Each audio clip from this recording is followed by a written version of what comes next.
గొర్రె పిల్ల లేదు, ఏం లేదు కదా. ఏంది డాడీ, నన్ను తీసుకెళ్తున్నావు కదా డాడీ, నీ కుమారుడు నువ్వు బయటికి తీసుకెళ్ళి షాపింగ్ తీసుకెళ్తున్నానంటే ఏం కొనిస్తావు డాడీ, మళ్ళీ ఎప్పుడు తీసుకొస్తావు డాడీ అని అనేక క్వశ్చన్లు వేస్తాడు. అదే రీతిగా ఇక్కడ ఇస్సాకు కూడా, డాడీ నన్ను తీసుకెళ్తున్నావు, నేను వస్తున్నా, మనతో పాటు వచ్చిన పని వారందరినీ అక్కడే పెట్టావు, నువ్వు నేను మాత్రమే వెళ్తున్నాము. నువ్వు నేను వెళ్తున్న సమయంలో మనము అక్కడికి ఎందుకు వెళ్తున్నాం? బలి అర్పించడానికి వెళ్తున్నాం. బలి అర్పించడానికి వెళ్తున్నప్పుడు కట్టెలున్నాయి, కత్తి ఉంది, నిప్పు ఉంది, అన్నీ ఉన్నాయి, కానీ గొర్రె పిల్ల కనబడడం లేదే. ఆ ఇస్సాకుతో అబ్రహాము చెప్తున్నాడు, ఇస్సాకు భయపడద్దురా, ఇస్సాకు మన మధ్య యేసయ్య ఉన్నారా. ఆయన ఎలాంటి వాడంటే ఒకసారి చూడండి, యెషయా గ్రంథం 9వ అధ్యాయం 6వ వచనం. యెషయా గ్రంథం 9వ అధ్యాయం 6వ వచనం. మధ్యలో నుంచమ్మా. ఆలోచనకర్త, ఆశ్చర్యకరుడు, ఆలోచనకర్త, బలవంతుడైన దేవుడు, నిత్యుడగు తండ్రి, సమాధానకర్తయగు అధిపతి అయిన అని అతనికి పేరు పెట్టబడను. గట్టిగా చప్పట్లు కొట్టామని మహిమపడదాం.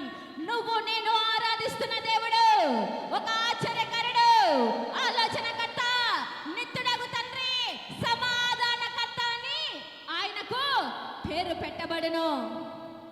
ఇన్ని రోజులు విశ్వాసం లేకుండా ఎన్నో వర్తమానాలు విన్నావేమో. దేవుడు నిన్ను పరీక్షిస్తున్న సమయం ఇది. దేవుడు ఈ పరీక్ష నుంచి నీకు విడుదల పొందే సమయం కూడా ఆసన్నమైంది. ఎట్లా ఉండాలి అంటే అబ్రహాము నిరీక్షణ కలిగి ఉన్నట్లు నువ్వు నిరీక్షణ కలిగి ఉండాలి. నిరీక్షణ అనగా ఒక ఎదురు చూపు. నీ జీవితంలో భారభరితమైన హృదయం, నీ జీవితంలో వేదనకరమైన దినాలు, నీ జీవితం చీకటి మయంలో నడుస్తుంది, నీ జీవితం భయంకరమైన పోరాటాల మధ్య నడుస్తుంది, నీ జీవితం భయంకరంగా శోధనలతో వేధింపబడుతున్నావు. పర్వాలేదు, ప్రతి ఆదివారం మందిరానికి వచ్చేవాడివే, ప్రతి ఆదివారం దేవునితో నడుస్తున్న దానివే, ప్రతి ఆదివారం పరిచర్యలో పాల్గొంటున్న వారే, కుటుంబంలో సమాధానం అనే ఆత్మ దొంగలించింది దురాత్మ. కానీ ఈరోజు దేవుడు నీ కుటుంబంలో సమాధానాన్ని వెదజల్లుతానంటున్నాడు. ఈ లైవ్ ప్రోగ్రాంలో వింటున్నా నీతో కూడా దేవుడు హెచ్చరిస్తున్న మాట ఏమిటంటే, ఏ స్థితి గుండా కూర్చొని వర్తమానం వింటున్నావో, ఈ భయంకరమైన పరిస్థితుల పోరాటాల మధ్య నీ జీవితం సాగిపోతుందో, ఏ మరణకరమైన సంబంధాలతో నువ్వు జీవిస్తున్నావో, ఏ ఐసీ వార్డులలో కూర్చొని వర్తమానం వింటున్నావో, ఏ భయంకరమైన స్థితిలో నువ్వు ఉన్నావో, కానీ దేవుడు నీ పరీక్షకు ఒక నిరీక్షణ కలిగి ఉన్నట్లయితే నీకు దేవుడు ఒక సమాధానాన్ని ఇస్తానంటున్నాడు. ఆ సమాధానాన్ని ఇస్తానని చెప్పిన ఒక మనిషి కాదు ఆయన. సమాధానాన్ని ఇస్తానని చెప్పిన ఆయన ఒక మామూలు వ్యక్తి కాదు. నీతో చెప్తున్న మాట ఎవరంటే ఆయన ఆశ్చర్యకరుడు, ఆలోచనకర్త, నిత్యుడగు తండ్రి, సమాధానకర్త అని ఆయనకు పేరు. ఇక్కడ ఇస్సాకు జీవితంలో చూసినట్లే ఇస్సాకు అడుగుతున్నాడు, డాడీ నేనేంటి డాడీ? ఇస్సాకు తెలియదు ఆ మోరియా పర్వతం మీద తనను బలిగా అర్పించడానికి తీసుకెళ్తున్నాడని. అబ్రహాముకు మాత్రమే తెలుసు, దేవుడు చెప్పినప్పుడు లేయాలా, లేచిన వెంటనే ఆయన చెప్పిన పనికి లోబడాలా, లోబడిన వెంటనే ఆయన కార్యాన్ని చూస్తాడు అని ఆయనకు తెలుసు. ఆయన జీవితంలో ఎన్నో కార్యాలు ఆయన చూశాడు. ఈరోజు కూడా అదే అదే ఆయనను మన మధ్య ఉదాహరణగా ఎందుకు పెడుతున్నాడు అంటే, నువ్వు కూడా అబ్రహాములాగా విశ్వాసంతో జీవించాలని, ఆయనను దేవుడు పరీక్షిస్తున్నప్పుడు ఏ విధంగా అయితే నిరీక్షణ కలిగి ఉన్నాడో అదే నిరీక్షణ మన జీవితంలో కూడా ఉండాలని. ఇస్సాకును అంటున్నాడు, అరే ఎందుకురా నువ్వు టెన్షన్ పడుతున్నావు, ఎందుకురా నువ్వు భయపడుతున్నావు, ఎందుకురా నువ్వు కృంగిపోతున్నావు, లేరా బేటా లే. ఎందుకంటే మళ్ళా మన ఇద్దరం కూడా తిరిగి వస్తాంరా. మన ఇద్దరిని కూడా దేవుడు ఎప్పటికి కూడా దూరం చేసేవాడు కాదు. మన ఇద్దరిని ఎప్పుడు కూడా దేవుడు ఏడిపించేవాడు కాదు. మన ఇద్దరిని ఎప్పుడు కూడా ఏడుస్తూ ఉంటే ఆయన నవ్వేవాడు కాదు.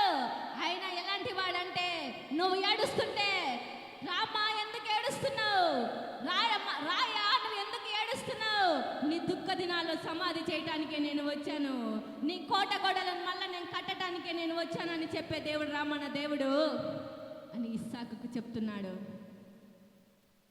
అదే రీతిగా ఈరోజు కూడా మనతో మాట్లాడుతున్నాడు. నిన్ను ఏడుస్తుంటే నేను ఏడిపించేవాడను కాదు, నువ్వు నవ్వుతూ ఉంటే సంతోషించేవాడను. కానీ నా ప్రేమను రుచి చూడవలసిన నువ్వు అనేక సార్లు అనేక రీతులుగా ఎన్నోసార్లు పరిగెత్తి లోకంలో ఉన్న అన్నిటిని అనుభవించావు. పరిచర్యకు వస్తున్నావు, స్థిరంగా నిలబడలేకపోతున్నావు. వాక్యాన్ని వింటున్నావు, స్థిరంగా నిలబడలేకపోతున్నావు. అనేక సార్లు దేవుడు మాట్లాడుతున్నప్పటికీ ఇంతసేపు వర్తమానాన్ని వింటున్నావు. కుక్క కదా చెవులు, కూర్చున్నంతసేపు విని ఎవరన్నా పిలిచిన వెంటనే పరిగెత్తుకొని వెళ్ళినట్టు ఇట్లా చెవులు ఇట్లా ఇదిలించుకొనేసి వెళ్ళిపోతున్నావు. కానీ నువ్వు వెళ్ళిపోయే ప్రతిసారి నేను ఏడుస్తున్నారా? నువ్వు వెళ్ళిపోయే ప్రతిసారి నేను ఏడుస్తున్నమ్మా. ఎందుకంటే మీ జీవితంలో చీకటి అనేది నేను చూడటానికి ఇష్టం లేదయ్యా. మీ జీవితంలో మీ భర్తలు త్రాగి రాత్రి ఇంటికి వస్తే వీడు ఇంతేనేమో, త్రాగి బానిసైపోతే ఏమైపోతాడని భయంతో ఈ వర్తమానం వింటున్నావేమో. నీకు ఇది ఒక పరీక్ష. ఈ పరీక్షలో నిరీక్షణ కలిగి ఉండు. దేవుడు నీ భర్తని తాగు నుండి విడిపింపబోతున్నాడు. దేవుడు నీ భర్తను వ్యభిచారం నుంచి విడిపింపబోతున్నాడు. దేవుడు నీ కుమారుణ్ణి పాపం అనే బంధకాల నుంచి విడిపింపబోతున్నాడు. ఏ పాపం ద్వారా పట్టబడి ఈ వర్తమానం వింటున్నారో, ఈ లైవ్లో కూర్చున్న బిడ్డలు కానీ ఈ మందిరంలో కూర్చున్న బిడ్డలు కానీ దేవుడు మాట్లాడుతున్న మాట ఏమిటంటే, నేను ఆశ్చర్యకరుడను, నేను చేసే అద్భుతాలు కంటికి కనబడవు, చెవికి వినబడవు, నేను చేసే కార్యాలు అదే రీతిగా ఉంటాయి అంటున్నాడు. ఇక్కడ ఇస్సాకు జీవితంలో కూడా అబ్రహాముకు తెలుసు, నా దేవుడు నన్ను ఏడిపించేవాడు కాదు, నా దేవుడు నన్ను నవ్వించేవాడని. అందుకే ఇస్సాకుతో చెప్తున్నాడు నారా బేట అని. ఎప్పుడైతే తండ్రి పిలిచినాడో, తండ్రి మాటకు లోబడిన కుమారుడు ఇస్సాకు, అదే రీతిగా ఇస్సాకు ఏం చేసినాడంటే అబ్రహాము అడుగు జాడలలో నడిచాడు. అబ్రహాము వెంట నడిచిన వెంటనే ఆ మోరియా పర్వతం దగ్గరికి వెళ్ళిన వెంటనే ఆ మోరియా పర్వతం మీద కట్టెలు పేర్చాడు. నిప్పు అంటించడానికి తన కుమారుడైన ఇస్సాకును ఆ బలిపీఠం మీద పెట్టిన వెంటనే, ఇక్కడ చూడండి ఆదికాండము 22వ అధ్యాయము 11, 12, 13 వచనాలు. యెహోవా దూత పరలోకం నుండి అబ్రహామా అబ్రహామా అని అతని పిలిచిన గట్టిగా చప్పట్లు కొట్టాయి, నామాన్ని మహిమపరుద్దాం. ఇక్కడ యెహోవా దూత అబ్రహాము ఆశించినట్లే, నిరీక్షణ కలిగి ఎదురు చూసినట్లే నా దేవుడు అక్కడికి వెళ్ళిన వెంటనే నా స్థితిగతులను మారుస్తాడు, నా పరిస్థితులను మారుస్తాడు, నా భయంకరమైన స్థితిలో నుంచి నన్ను విడిపిస్తాడు. ఈ పరీక్షలో నేను నిరీక్షణ కలిగి ఉన్నట్లయితే దేవుడు నాకు సమాధానాన్ని ఇస్తాడు అని నిరీక్షించిన వెంటనే అబ్రహాము తన కుమారుని బలి ఇవ్వడానికి ఆ బలిపీఠం దగ్గరికి వెళ్ళిన వెంటనే పరలోకం నుండి ఒక స్వరం వినిపిస్తుంది. ఏమనంటే యెహోవా దూత అక్కడికి వచ్చి ఏమని చెప్తున్నాడు, అబ్రహామా అబ్రహామా అని పిలుస్తున్నాడు. ఈ మందిరంలో కూర్చున్న ప్రతి ఒక్కరిని కూడా పేరు పెట్టి పిలుస్తున్నాడు. నీ పరీక్షకు విడుదల ఈ రోజే.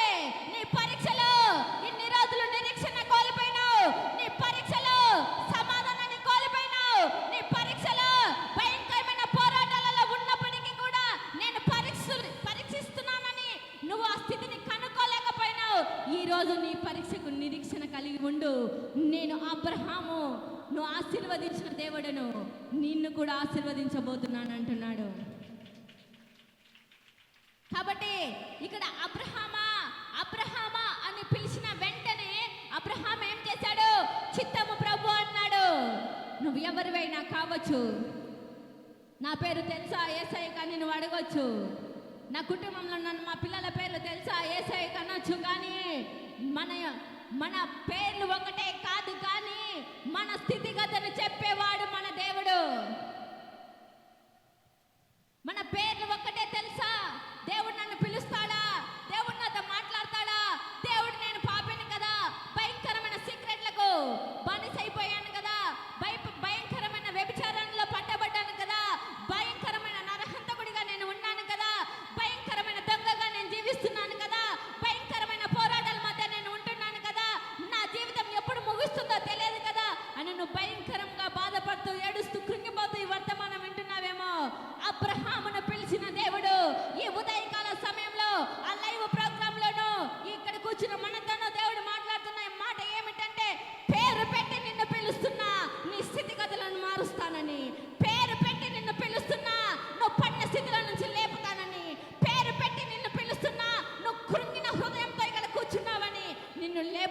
కానీ ఎప్పుడంటే ఇన్ని రోజులు పోరాటాల్లో ఉన్నావు, ఈరోజు నిరీక్షణ కలిగి జీవించు, నీ స్థితి మారుతుంది అంటున్నాడు.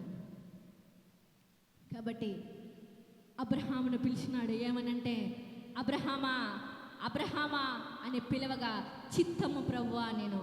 దేవుడు ఈ వర్తమానం ద్వారా నీ చెవులో మాట్లాడుతున్నది ఏమిటంటే, రే ఇంకెన్ని రోజులు రా ఈ బ్రతుకు, ఇంకెన్ని రోజులమ్మా ఈ బ్రతుకు, ఇంకెన్ని రోజులు, ఎన్ని రోజులు అని నిన్ను పేరు పెట్టి నిన్ను పిలుస్తున్నాడు. పిలిచిన ఆయన నమ్మకమైన వాడు. పిలిచిన ఆయన ఒక సాధారణమైన మనిషి కాదు, కానీ అసాధారణమైన మనిషి.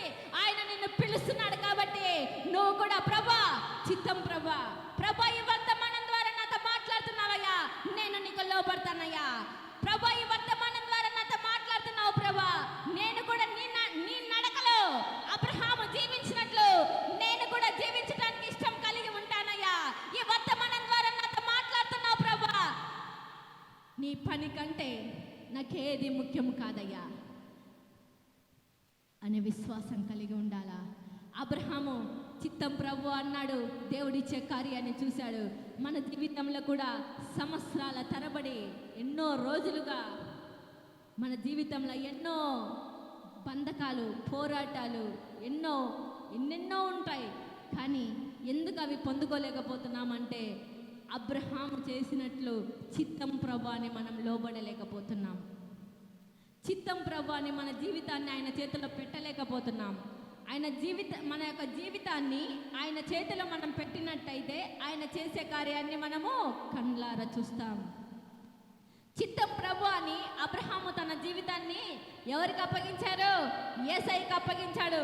యేసయ్యకి అప్పగించిన వెంటనే కింది వచనాల్లో మనం చూసినప్పుడు, 13వ వచనంలో మనం చూసినప్పుడు, అప్పుడు అబ్రహాము కన్నులెత్తి చూడగా పొదల కొమ్మలు తగులుకొని ఉన్న ఒక పొట్టేలు వెనుక తట్టున కనబడెను.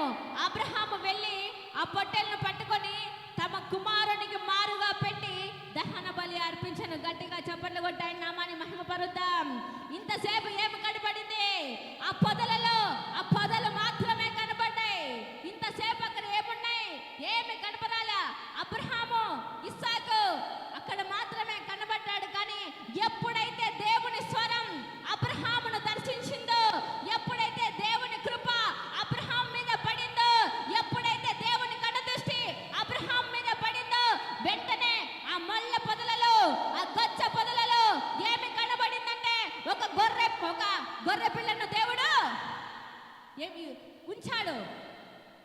వెంటనే ఆ పొట్టేల్ని వెంటనే అక్కడ ఏం చేశాడు? ఆ పొదల మధ్యలో దేవుడు ఏం చేశాడు? ఉంచాడు. నీ ముందర సమస్యలు మాత్రమే కనబడతాయి. ఆ పొదల్లాంటి సమస్యలు మాత్రమే నీ ఎదుట కనబడతాయి. ఆ రోగం అనే సమస్య నీ ఎదుట కనబడుతుంది. ఆ వ్యాధి అనే సమస్య నీ ఎదుట కనబడుతుంది. అప్పు అనే సమస్య నీ ఎదుట కనబడుతుంది. ఆ వెనక ఉన్న ఆశీర్వాదం నీకు కనబడదు. ఎప్పుడైతే ఆ ముందట ఉన్న అది సమస్యను మాత్రమే నువ్వు చూసినట్లయితే, పిలిచిన వాడిని నువ్వు చూడలేవు, పిలిచిన వాడిని నువ్వు నమ్మలేవు. నువ్వు నమ్మలేక ఉన్నావు కాబట్టి ఆ స్థితిలోనే ఉండిపోతున్నావు. కానీ దేవుడిచ్చే ఆశీర్వాదాన్ని నువ్వు పొందుకోలేకపోతున్నావు. అబ్రహాము పిలిచాడు, దేవుడు చిత్తం ప్రభు అన్నాడు. అబ్రహామును పిలిచిన దేవుడే నిన్ను పిలుస్తున్నాడు. అబ్రహాము లోబడినట్లు నువ్వు లోబడినట్లయితే, అబ్రహాము స్థితిగతిని మార్చిన యేసయ్య ఈ ఉదయకాల సమయంలో ఇక్కడ కూర్చున్న మీతను, ఆ లైవ్ ప్రోగ్రామ్ ద్వారా వింటున్న మనందరితో కూడా దేవుడు హెచ్చరిస్తున్న మాట ఏమిటంటే, అబ్రహామును నవ్వించిన దేవుడను నిన్ను హృదయంలో కూడా నవ్వు అనే ఆత్మను ఉంచబోతున్నా. నవ్వు అనే నీ హృదయాన్ని నేను నింపబోతున్నా. నువ్వు నవ్వి సంవత్సరాలు అయిందేమో, ఎవరన్నా నవ్వించినప్పుడు పైకి మాత్రమే కొంచెం మాత్రమే నవ్వుతున్నావేమో, హృదయంలో మాత్రము వేదన అలాగే ఉండిపోతుందేమో, ఆ బాధ అలాగే ఉండిపోతుందేమో, ఆ దిగులు అలాగే ఉండిపోతుందేమో, సమాధానాన్ని కోల్పోయిన స్థితిలో నువ్వు ఇక్కడ కూర్చున్నావేమో. కానీ దేవుడు చెప్తున్నాడు, అబ్రహాము ఏ విధంగా అయితే చిత్తం ప్రభు అన్నాడో నీ బ్రతుకు కూడా ఆయనకి ఇవ్వాలి. ఆయన దగ్గర మనం సరెండర్ అయినప్పుడు అంతసేపు ముళ్ళ పొదలలో, ఆ గచ్చ పొదలలో ఏ పొట్టేలు కూడా కనపరాలేదు. కానీ అబ్రహాము అని పిలిచిన వెంటనే, తన యజమానుడు పిలిచిన స్వరాన్ని అబ్రహాము విన్నాడు. ఆ స్వరానికి లోబడ్డాడు. లోబడ్డ ఆయన ఫలితాన్ని చూశాడు కండ్లారాది. తన కుమారుడికి ఏమని చెప్పాడు? ఒరా, నువ్వు భయపడగాకరా, అక్కడ యేసయ్య యొక్క గొర్రె పిల్లను సిద్ధం చేశాడు. నువ్వు ప్రార్థన చేస్తున్నప్పుడు కూడా అదే, ఇంకెన్ని రోజులు నాకు పిల్లలు కావాలా ప్రభువా, ఇంకెన్ని రోజులు నా పిల్లలకు ఉద్యోగాలు రావాలా ప్రభువా, ఇంకెన్ని రోజులు నా యొక్క పిల్లలకు మంచి భవిష్యత్తు ఉండాలని ప్రార్థించడం కాదు. నువ్వు ఏదైతే ప్రార్థిస్తున్నావో అది నిరీక్షణ కలిగి ఎదురు చూడాలా. నాకు ఈ ప్రభు అనడం కాదు. ఎప్పుడైతే విశ్వాసంతో నాకు ఇచ్చావు ప్రభు, నిన్ను నమ్ముతావో, నమ్మినప్పుడే నువ్వు కార్యాన్ని చూస్తావు. నువ్వు ప్రార్థన చెయ్యాలా, హృదయంలో విశ్వసించాలా. నువ్వు హృదయంతో విశ్వసించినప్పుడు దేవుని కార్యాన్ని కళ్ళారా చూస్తావు.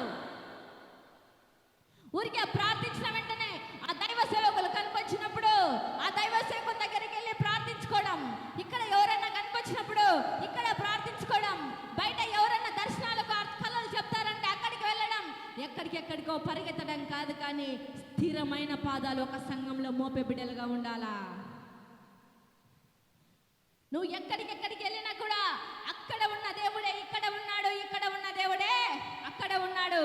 కానీ నువ్వు ఎక్కడికి వెళ్ళినా మన హృదయ అంతరంగంలో మార్పు లేకపోతే ఎన్ని సంఘాలు తిరిగినా, ఎంతమంది దైవ సేవకుల దగ్గరికి వెళ్ళి నిక్షేపణ పెట్టించుకున్నా, ఎంతమంది దైవ సేవకుల దగ్గరికి వెళ్ళి నీ యొక్క కానుకలు దశంభాగాలు ఇచ్చినా అది వ్యర్థమే. కానీ ఉండవలసిన వాడు మన హృదయంలో లేకపోతే జరగవలసిన కార్యాలు ఎక్కడ కూడా జరగవు. అబ్రహాము చూడండి, నేను తన పని వార్త చెప్పాడు, వరా నేను వస్తా, మళ్ళీ మేమిద్దరం కూడా వస్తామన్నాడు. అదే డౌట్ మళ్ళీ తన కుమారుడికి వచ్చింది.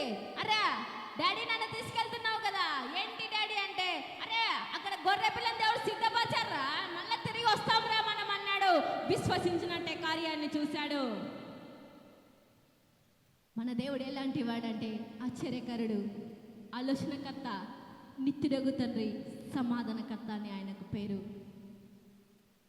నువ్వు ఇన్ని రోజులు విశ్వాసం లేకుండా, నిరీక్షణ లేకుండా కొన్ని సమస్యలు ఆయననే మన జీవితంలోకి అనుమతిస్తాడు.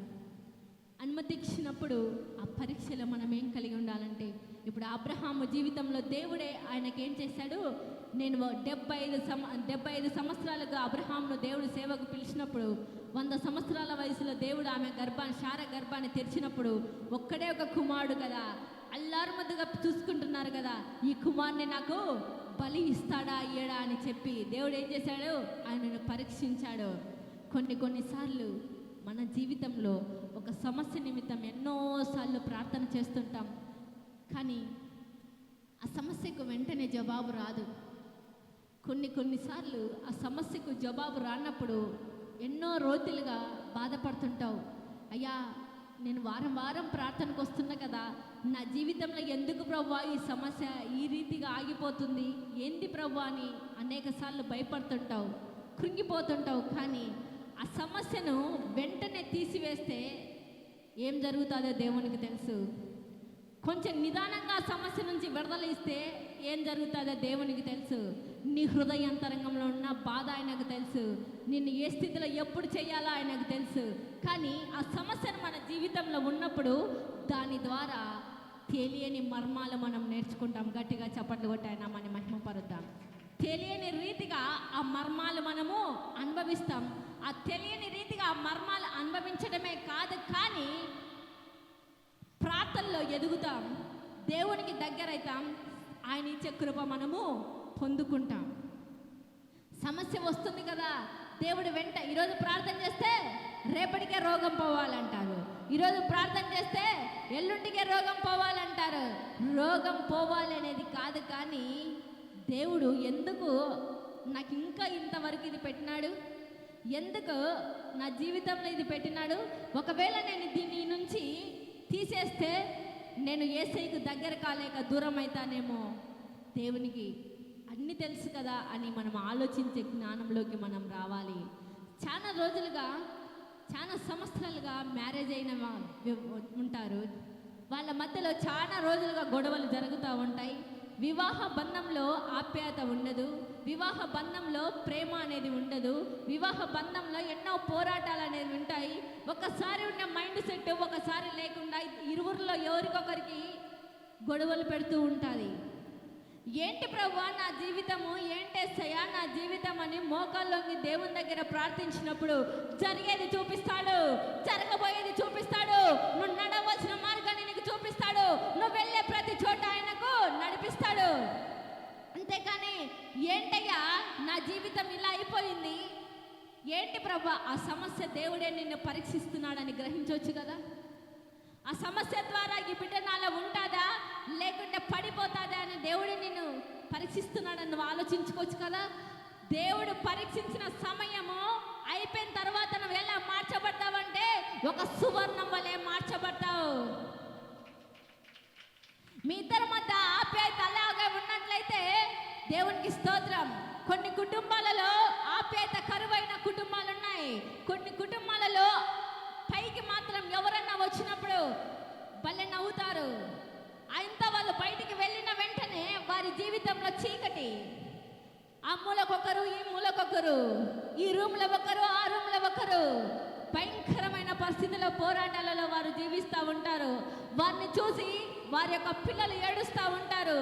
తల్లిదండ్రులమైన మీరు ఏ పొరపాట్లు అయితే చేస్తున్నారో రేపొద్దున అదే పిల్లలు కూడా అలవాటు చేసుకుంటారు, పిల్లలలో కూడా అదే అలవాట్లు వస్తాయి. కాబట్టి ఈ వర్తమానం ద్వారా దేవుడు హెచ్చరిస్తున్న మాట ఏమిటంటే, కుటుంబంలో సమస్యలు ఉండొచ్చు కానీ సమాధానం లేకుండా ఉండొచ్చు, కానీ దేవుడు మిమ్మల్ని జత చేసినది వేరు వేరు కాపురాలు ఉండటానికి కాదు, వేరు వేరుగా మీరు ఉండి మీ యొక్క బ్రతుకు సాగించడానికి కాదు, కానీ దేవుడు మిమ్మల్ని జత చేసింది ప్రేమ కలిగి మీ కుటుంబాన్ని మీరు కట్టుకుంటూ, మీ పిల్లల జీవితాలను మీరు కట్టుకుంటూ, అదే రీతిగా పరిచర్యలో మీరు పాలిభాగస్తులు కావాలని.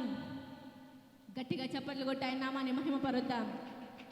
అంతేకాని మీ బ్రతుకులు మార్చుకోకుండా వారం వచ్చేసరికి పరిచర్యలకు మాత్రం కుటుంబ సమేతంగా పరిచర్య చేస్తూ అక్కడ కుటుంబంలో మాత్రం సమాధానాన్ని లేని స్థితిలో నోటికొచ్చినట్టు మనం మాట్లాడుకుంటూ పరిచర్య చేస్తే ఆ పరిచర్యలో ఉన్న దీవెన మన కుటుంబాలపైకి రాదు, కానీ మనం ఎన్నో సంవత్సరాలుగా భరిస్తున్నామే, వంశ పారంపర్యంగా వస్తున్నాయే, ఆ శాపం మాత్రమే మన కుటుంబాలను ఏలుతాది. ఇక్కడున్న మీ అందరితో కూడా చెప్తున్న మాట ఏమిటంటే, గత జీవితం ఏ విధంగా జరిగిపోయిందో ఈ ఆరాధనకు వచ్చేటప్పుడు కూడా మీ యొక్క బ్రతుకులు ఎలాంటి స్థితిలో ఇక్కడికి వచ్చి కూర్చున్నారో, ఎలాంటి స్థితిగతుల మధ్య మీ యొక్క హృదయాలు బాధపడుతూ కన్నీరు కార్చుకుంటూ ఇక్కడికి వచ్చారో, ఈ లైవ్ లో ప్రోగ్రామ్ లో వింటున్న బిడ్డలు కూడా ఏ విధమైన బంధకాల చేత కుటుంబంలో ఆప్యాయత లేక, ప్రేమ లేక, అనురాగం లేక కోల్పోయిన స్థితిలో, కుటుంబాలు చిన్న భిన్నమైన స్థితిలో ఇక్కడ ఒకరు ఇంకొక చోట ఒకరు ఉండి మీరు ఈ వర్తమానం వింటున్నారేమో. దేవుడు హెచ్చరిస్తున్న మాట ఏమిటంటే, మీ కుటుంబంలో ఆ ప్రేమ అంతా కోల్పోయినారేమో, ఈరోజు ఆ ప్రేమను విడిపోయిన కుటుంబాలను నేను కట్టబోతున్నా. కోల్పోయిన ప్రేమను మీ కుటుంబాల్లో తిరిగి ఇవ్వబోతున్నా. విడిపోయిన కుటుంబ జీవితాలు మళ్ళీ కట్టబడుతున్నాయని దేవుడు హెచ్చరిస్తూ ఉంటున్నాడు. నా జీవితంలో ఎందుకు ఇలా వచ్చిందని మీరు ఆలోచన చేయొద్దు, కానీ అయ్యా ఇన్ని రోజులు ఏదో జరిగిపోయింది, నా జీవితాన్ని సరి చేసుకుంటాను, సవరించుకుంటాను. అబ్రహాము పిలిచినట్లే నన్ను కూడా ఒక రోజు పిలుస్తావయ్యా, అది స్వరం ద్వారా పిలుస్తావు ప్రభా అని విశ్వసించు. దేవుడు నీతో కూడా స్వరం ద్వారా మాట్లాడే దేవుడు. దేవుడు నిన్ను చూస్తూ ఉండేవాడు కాదు, దేవుడు నీకు పక్షపాతి కాదు. అబ్రహాములో ఏ విధంగా అయితే పిలిచాడో, అబ్రహాము పైన ఏ విధంగా అయితే ప్రేమ చూపించాడో, అదే ప్రేమ మన పట్ల కూడా చూపించే దేవుడు. అదే స్వరంతో మనతో కూడా మాట్లాడే దేవుడు. అదే ప్రేమ మన కుటుంబాలపై వెదజల్లే దేవుడు. అదే ప్రేమ మన కుటుంబ వ్యవస్థలో సమృద్ధిగా ఇచ్చే దేవుడు.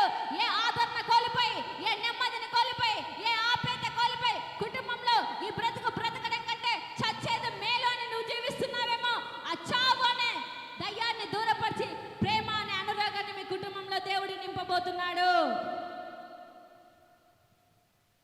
ఎవరైతే ఈ వర్తమానం ద్వారా ఆదరింపబడుతున్నారో దేవుడు వారికి హెచ్చరిస్తున్న మాట ఏమిటంటే, నేను కుటుంబాన్ని నేను మళ్ళా కట్టబోతున్నాను.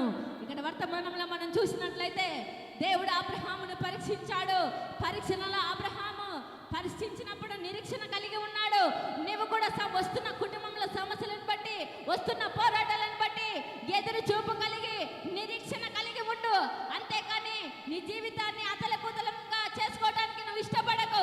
అది అపవాది ప్రేరేపణ. కాబట్టి నీ జీవితాన్ని యేసయ్య చేతిలో పెట్టు. యేసయ్య చేతిలో నువ్వు పెట్టినప్పుడు దేవుడు నీ జీవితాన్ని రైజ్ అప్ చేయబోతున్నాడు.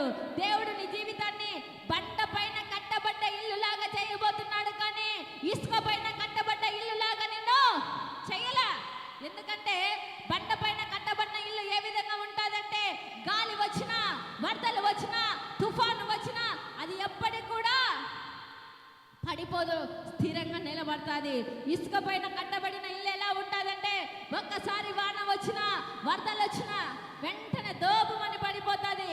నువ్వు భక్తి పరుడవైనా, భక్తి పరురాలైనా సంవత్సరాల తరబడి నువ్వు ప్రార్థనకు వెళ్తున్నావు కదా, నీ గర్భంలో ఎందుకు పిల్లలు పుట్టడం లేదని అనేకులు ప్రభు నిన్ను హేళనగా చేస్తారు.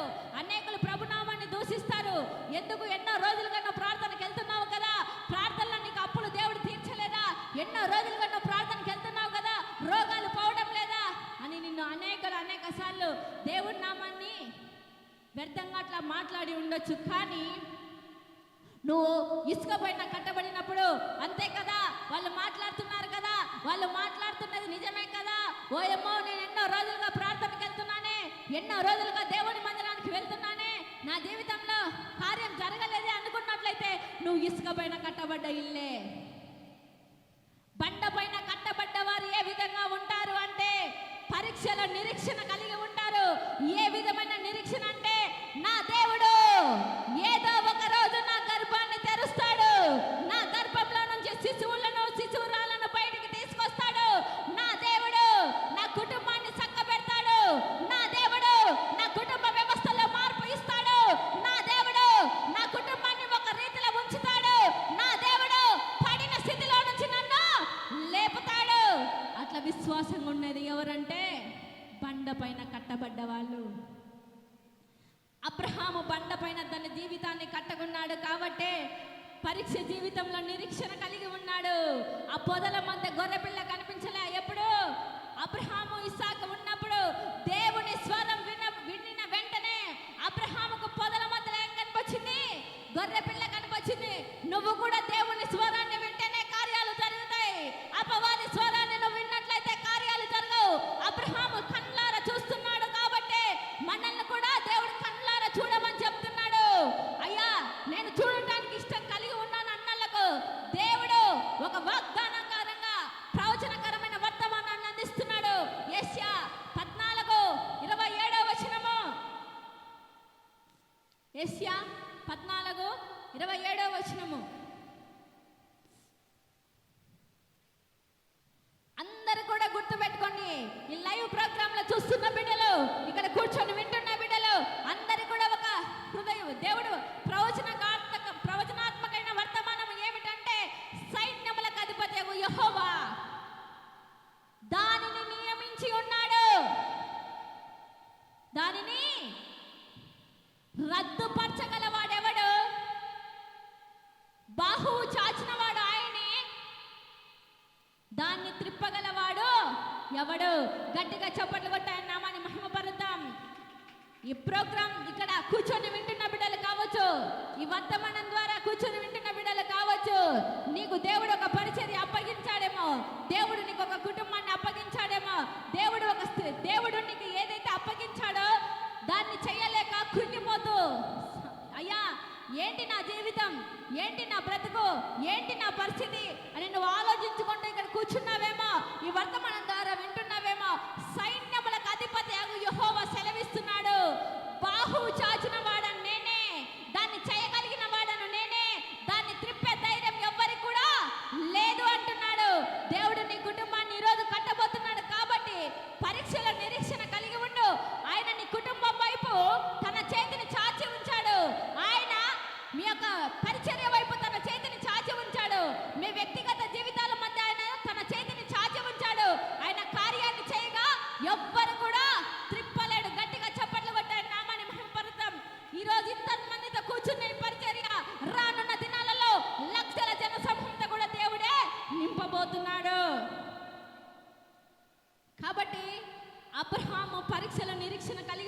కలిగినట్లు మనము కూడా నిరీక్షణ కలిగి ఉన్నట్లయితే మన జీవితాలు దేవుడు ఈరోజు ఒక ఉన్నతమైన స్థితికి మన కుటుంబ వ్యవస్థను, మన వ్యక్తిగత జీవితాన్ని దేవుడు అబ్రహామును దీవించినట్లు కూడా మనల్ని కూడా దీవించబోతున్నాడు. అయితే మనము ఏదో ఎవరన్నా ఏమన్నా అన్నప్పుడు ఏదన్నా మన మధ్య ప్రార్థనకి వెళ్తున్నారు కదా వాళ్ళు ఇట్లా ఇది అన్నప్పుడు వెంటనే పడిపోయే స్థితి మనకు ఉండొద్దు. కానీ అయ్యా నిందలు వస్తున్నాయంటే ఈ నిందల వెనక ఒక దీవెన ఉందని బండ పైన కట్టబడ్డట్టు నువ్వు కట్టబడాలా.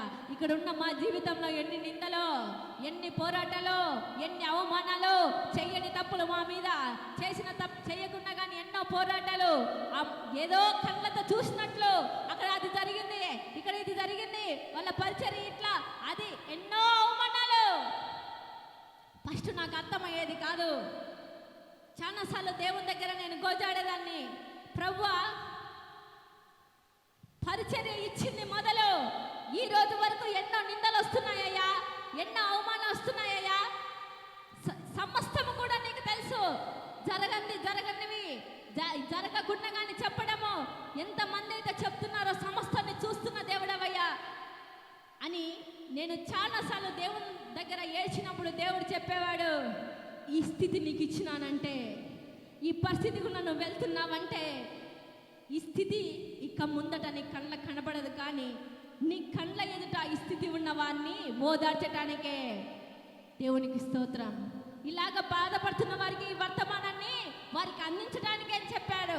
కానీ ఒక్కడే ప్రార్థించదాన్ని, చెయ్యనివి కూడా మా పెద్దకు వస్తున్నాయి కదా ప్రభువా, ఏంటి ప్రభు అన్నప్పుడు వారి విషయంలో నేను జోక్యం చేసుకుంటాను అన్నాడు. వారి విషయంలో నేను జోక్యం చేసుకొని వారి స్థితి వారికే తెలుపుతానన్నాడు. అప్పటిదాకా ప్రభువా మేము ఆ నిందలు, ఆ హేళనలు అవన్నీ భరించడానికి శక్తి ప్రభు అని అడిగినప్పుడు ఆ రోజు నుంచి వారిని చూసిన వెంటనే మాకు కోపం రావడంలే. మనుషులమైన మాకు వారిని చూసిన వెంటనే కోపం వస్తుంది, కానీ దేవుని స్వరము ఎప్పుడైతే మా హృదయాలను తాకిందో, దేవుని హస్తం మా హృదయాలను ప్రేరేపించేసి మమ్మల్ని ముందుకు నడిపిస్తుందో, వారిని చూసిన వెంటనే కోపం రాదు, కానీ వారిని చూసిన వెంటనే ప్రభువా నువ్వు మాట్లాడుతున్నావు స్తోత్రం అనుకుంటాం. మా జీవితాల్లో ఎన్నో పోరాటాలు, పరిచర్య జరుగుతున్నా మొదటి సంవత్సరం నుంచి ఇప్పటి వరకు పోరాటాలు, కొన్నిసార్లు కోలుకోలేని పోరాటాలు, అవి చెప్తే అర్థం కాదు, కానీ అనుభవించినప్పుడు చాలా బాధాకరంగా ఉంటాయి. ఎక్కడ దానికి స్థానం లేక వెంటనే ఏం చేస్తాయంటే మా పైకి పోరాటాలకు దిగుతాయి. మేము పోరాటము చేయలేము కదా, దేవుడే మా పక్షాన పోరాటం చేసి నడిపించేవాడు. ప్రార్థన చేయటం మా పని, తన కార్యాన్ని చేయుట ఆయన పని. ఎన్నో రాత్రులు ఏడ్చిన దినాలు ఉన్నాయి. ఏంటి ప్రభా మా బంధువుల మధ్యన, మా పరిచర్య జీవితంలో, మా కుటుంబ వ్యవస్థలో ఎందుకు ప్రభా ఈ రకంగా మా జీవితాలు అవమానించబడుతున్నాయి, ఎందుకు ప్రభా మా స్థితి ఈ విధంగా ఉంచబడుతుంది అని చాలాసార్లు కన్నీళ్ళు కార్చినప్పుడు మౌనంగా ఊరుకొనుము, పగ తీర్చువాడను నేనే అన్నాడు. చాలాసార్లు దేవుడు ఆ స్వరాన్ని పెట్టి మాట్లాడినప్పుడు ఆ రోజు నుంచి ఆ వ్యక్తులను చూసిన వెంటనే ప్రేమ వస్తుంది, కానీ కోపం రావడంలే. దేవుడే వారి జీవితంలో తీర్పు తీరుస్తాడు. కాబట్టి అబ్రహాము నిరీక్షణ ఉంచినట్లు మేము కూడా ఒక నిరీక్షణ ఉంచాం. దేవుడు కొన్ని పరిచర్య నిమిత్తం కొన్ని దాచి ఉంచిన మేళ్ళు మాకు చెప్తున్నప్పుడు, అయ్యా అబ్రహాము నిరీక్షణ ఉంచాడు, దాని కార్యాన్ని కండ్లారా చూశాడు. మేము కూడా ఈ సేవా జీవితంలోనూ మా వ్యక్తిగత జీవితంలోనూ నిరీక్షణ కలిగి ఉన్నాము. ఎందుకంటే దేవుడు రాబో దినాలలో ఈ నిరీక్షణ ఎప్పుడు కూడా వ్యక్తపరచడు, కానీ మేము కండ్లారా చూసి మనసారా ఆనందించి మనందరినీ కూడా ఆనందింపజేసే దేవుడు ఆయన. కాబట్టి అబ్రహాము నిరీక్షణ ఉంచినట్లు మనం కూడా నిరీక్షణ ఉంచుదాం. మీరు కూడా ఏ విషయాల్లో నిరీక్షణ కోల్పోయిన స్థితిలో ఇక్కడ కూర్చున్నాడో, ఈ లైవ్లో ఉన్నవారు కూడా నిరీక్షణ లేని స్థితిలో కూర్చున్నారు. పరీక్షించే సమయం దేవుడు అయిపోయింది, కానీ నిరీక్షణతో నువ్వు ఎదురు చూసావు. ఈరోజు జవాబు పొందుకొని ఇంటికి వెళ్ళబోతున్నావు. దేవుడి వర్తమానాన్ని దీవించునుగాక. ఆమేన్.